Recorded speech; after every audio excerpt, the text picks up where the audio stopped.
Oke, baik anak-anak, kembali lagi dengan Bu Ria. Kali ini kita akan membahas materi selanjutnya, yaitu mengenai transport antar sel. Nah, setelah kemarin kalian sudah mempelajari sel beserta organel-organelnya, maka selanjutnya kita akan mempelajari peristiwa transport yang terjadi antar sel. Oke. Secara umum, macam transport antar sel dibagi menjadi dua macam, yaitu yang dinamakan transport pasif dan transport aktif. Transport pasif adalah transport molekul berukuran kecil yang tidak menggunakan energi atau ATP dan mengikuti gradien konsentrasi. Sudah jelas kan? Namanya saja pasif. Pasif berarti artinya tidak memerlukan energi karena dia mengikuti arus konsentrasi. Nah, sedangkan transport aktif adalah transport molekul berukuran besar yang menggunakan energi atau ATP dan melawan gradien konsentrasi. Nah, ibaratnya nih ya, kalian berenang melawan arus, maka kan pasti kalian menggunakan energi untuk berenang tersebut. Karena apa? Karena kalian melawan gradien konsentrasi. Tuh. Oke, nah selanjutnya macam transport pasif itu ada 3 macam. Yang pertama adalah difusi, yang kedua difusi terfasilitasi, dan yang ketiga adalah osmosis. Nah, kita bahas satu persatu ya perbedaan dari ketiganya. Difusi. Difusi adalah proses perpindahan zat terlarut dari konsentrasi tinggi atau disebut dengan hipertonik ke konsentrasi rendah atau yang disebut dengan hipotonik. Oke, di sini kalian mendapatkan 3 istilah baru. Ada hipertonik, hipotonik, dan juga isotonik. Nah, kita bahas ya perbedaannya. Hipertonik.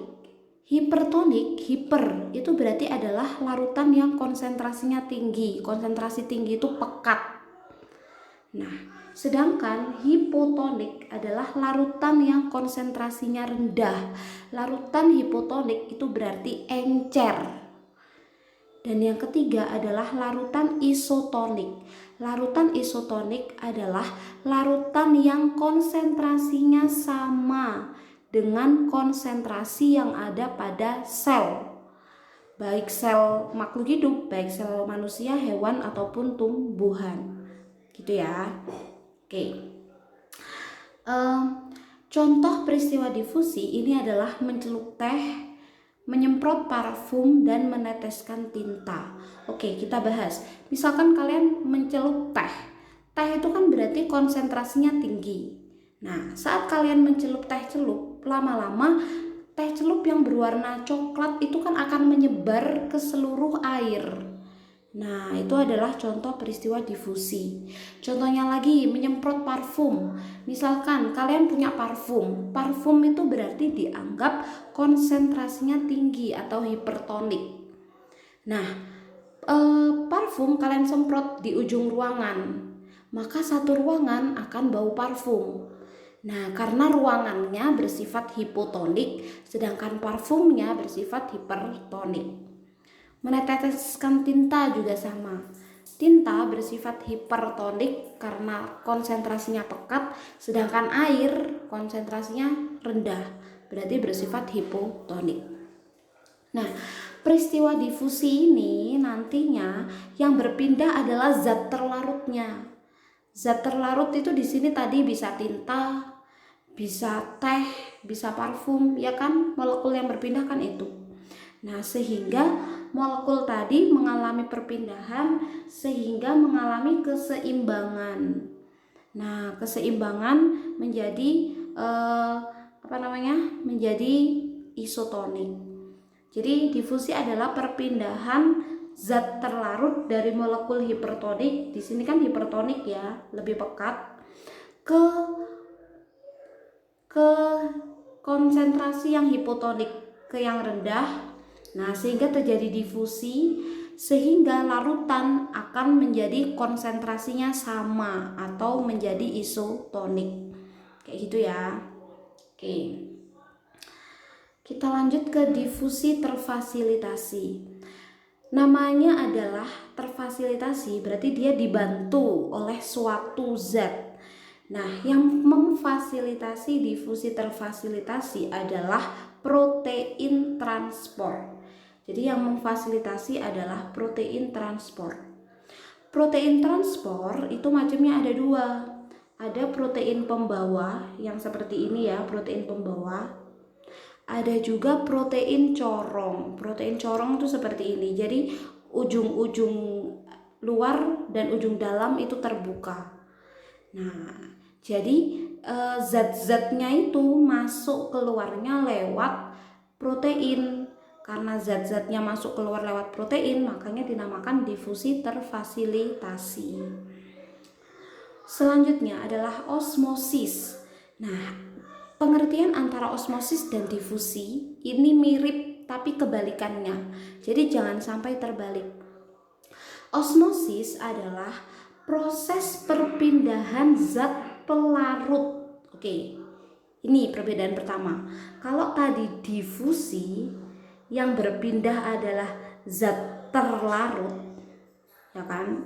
Zat terlarut tadi kan bisa berupa teh, bisa berupa gula kalau kalian melarutkan gula ke air, bisa berupa parfum tadi yang berpindah zat terlarut kalau difusi.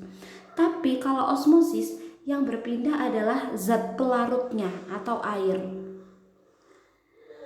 Dari konsentrasi rendah ke konsentrasi tinggi atau hipertonik melewati membran semi permeabel. Nah, ini kebalikannya kan. Kalau osmosis perpindahan zat pelarut atau air dari konsentrasi rendah ke konsentrasi tinggi melewati membran semi permeabel. Kalau difusi tadi perpindahan zat terlarut dari konsentrasi tinggi ke konsentrasi rendah. Gitu. Jadi jangan sampai kebalik antara pengertian difusi dan osmosis. Nah, di sini osmosis ini terjadinya pada makhluk hidup. Nah, di sini kita ambil contoh osmosis yang terjadi pada sel hewan dan sel tumbuhan. Apabila ada sel hewan, di sini contohnya adalah sel darah. Sel darah kita rendam pada larutan hipotonik. Nah, larutan hipotonik adalah larutan yang konsentrasinya rendah, ya kan? Maka yang terjadi apa? Kan osmosis kan berpindah dari konsentrasi rendah ke konsentrasi tinggi. Berarti kan larutan di luar itu rendah atau min, sedangkan konsentrasi di dalam sel itu tinggi atau plus. Akibatnya apa? Akibatnya adalah air akan masuk ke dalam sel, ya kan? Air akan masuk ke dalam sel. Karena air berosmosis masuk ke dalam sel, itu menyebabkan sel pecah. Nah, pecahnya sel hewan karena direndam dalam larutan hipotonik namanya adalah lisis. Nah, jadi ini istilahnya adalah lisis. Itu ya, lisis. Nah, lisis pecah. Oke. Sekarang coba bagaimana kalau sel hewan atau sel darah ini direndam ke larutan isotonik. Tadi larutan isotonik kan larutan yang konsentrasinya sama, ya kan, netral. Nah, berarti ibaratnya di luar itu netral plus dan min, di dalam juga plus dan min. Karena di luar dan di dalam netral, maka akibatnya apa? Zat-zat yang masuk dan yang keluar sama. Jadi ada yang masuk tapi juga ada yang keluar airnya. H2O kan air. H2O yang masuk dan yang keluar jumlahnya sama, sehingga akan selnya normal. Nah, contoh cairan isotonik yang dapat menggantikan ion tubuh itu ada Pocari Sweat, ada Mizone, kayak gitu kan. Nah, itu adalah larutan isotonik. Kemudian, bagaimana kalau sel hewan direndam dalam larutan hipertonik? Hipertonik adalah larutan yang konsentrasinya tinggi, ya kan? Hipertonik larutan yang konsentrasinya tinggi, berarti di luar itu pekat, tapi di dalam sel itu berarti lebih rendah konsentrasinya. Nah, osmosis adalah perpindahan air dari konsentrasi rendah ke konsentrasi tinggi. Berarti kan otomatis H2O atau air yang ada dalam sel akan keluar. Nah, sehingga sel akan mengkerut. Mengkerutnya sel itu namanya adalah krenasi. Jadi krenasi itu mengkerut, sedangkan lisis itu adalah pecah. Itu ya. Nah, ini wajib kalian gambar dan kalian beri penjelasan. Oke. Sedangkan bagaimana dengan peristiwa osmosis yang ada pada sel tumbuhan?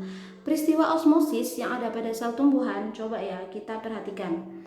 Yang pertama adalah apabila ada sel tumbuhan direndam pada larutan hipotonik. Hipotonik berarti kan konsentrasinya rendah. Berarti yang di luar konsentrasinya rendah, yang di dalam sel konsentrasinya tinggi. Osmosis adalah perpindahan air dari konsentrasi rendah ke konsentrasi tinggi. Berarti air yang ada di luar sel akan masuk ke dalam sel, ya kan? Nah, H2O-nya akan masuk ke dalam sel. Tapi sekali lagi, sel tumbuhan tidak bisa pecah seperti sel hewan. Kenapa sel tumbuhan tidak bisa pecah? Karena sel tumbuhan punya yang namanya dinding sel. Nah, ini sel tumbuhan punya dinding sel. Dinding sel ini yang menyebabkan sel tumbuhan tidak bisa pecah. Jadi sel tumbuhan hanya akan menggembung. Menggembungnya sel tumbuhan ini namanya turgid. Nah, jadi menggembung tapi tidak pecah. Itu ya, menggembung. Nah, kemudian apabila sel tumbuhan direndam dalam larutan isotonik, tadi kan larutan isotonik larutan yang netral, ya kan? Nah, berarti air yang masuk dan air yang keluar sama karena netral, sehingga tidak terjadi apa-apa, selnya normal. Nah, tapi apabila sel tumbuhan direndam pada larutan hipertonik, hipertonik adalah yang konsentrasinya tinggi. Berarti kan di luar itu konsentrasinya tinggi, di dalam sel konsentrasinya rendah. Nah, maka air yang ada di dalam sel akan keluar dari dalam sel. Nah, sehingga membran sel akan mengkerut dan terlepas dari dinding selnya. Nah, peristiwa itu dinamakan dengan plasmolisis. Jadi plasmolisis adalah peristiwa lepasnya atau mengkerutnya membran sel dari dinding sel. Jadi kan sel tumbuhan kan punya membran sel dan punya dinding sel. Jadi membran selnya itu mengkerut lepas dari dinding sel. Peristiwanya namanya adalah plasmolisis. Gitu ya. Oke, selanjutnya kita akan bahas tentang transport aktif. Seperti yang tadi sudah dijelaskan, transport aktif adalah transport molekul berukuran besar dan menggunakan energi karena dia melawan gradien konsentrasi atau melalui protein intrinsik. Nah, macam transport aktif itu ada 4. Ada pompa ion, kotransport, endositosis, dan eksositosis. Kita bahas satu-satu. Pompa ion. Pompa ion adalah transport yang terjadi karena adanya beda potensial membran. Nah, contohnya adalah pompa ion Na+ dan K+ pada sel saraf sewaktu menghantarkan impuls. Nah, jadi ini kan gambar struktur membran sel ya. Kalian sudah menggambar bahwa ini adalah gambar struktur membran sel. Protein ini adalah protein integral kan? Protein integral.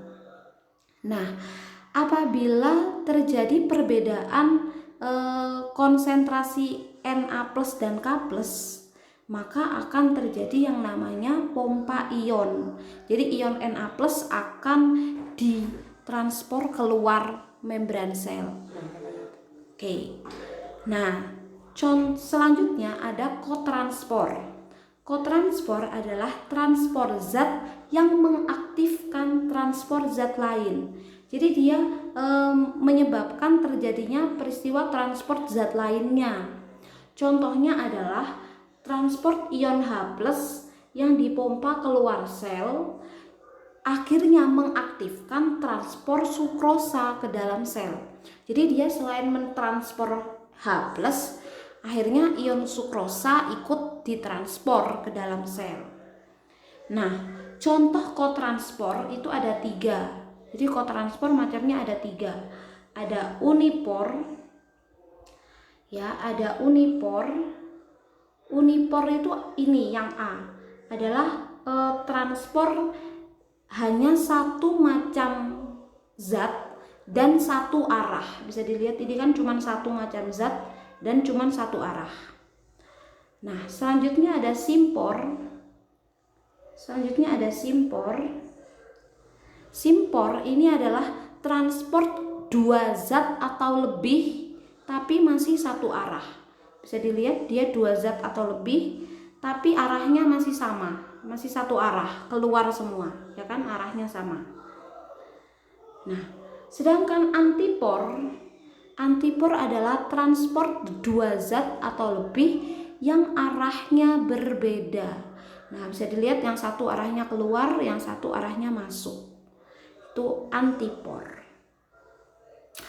Nah, selanjutnya yang ketiga ada endositosis.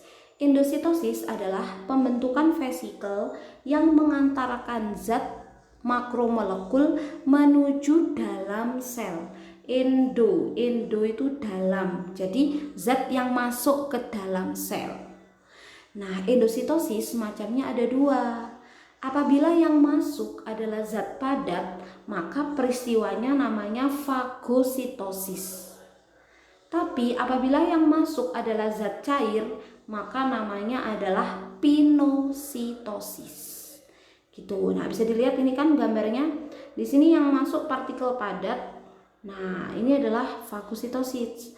Tapi kalau yang masuk adalah suatu cairan, maka dinamakan pinositosis. Dan yang terakhir adalah eksositosis. Eksositosis adalah pembentukan vesikel yang mengantarkan zat menuju keluar sel. Jadi kebalikannya. Exit berarti keluar sel. Nah, jadi ini tidak dibagi menjadi padat atau cair, pokoknya yang keluar sel dia dinamakan dengan eksositosis. Gitu ya. Nah, ini ya. Jadi ada sekret dari dalam sel mau dikeluarkan keluar sel, maka itu adalah eksositosis. Nah, jadi itu adalah bahasan mengenai transport zat. Silahkan kalian catat di buku tulis kalian masing-masing. Selamat belajar. Assalamualaikum warahmatullahi wabarakatuh.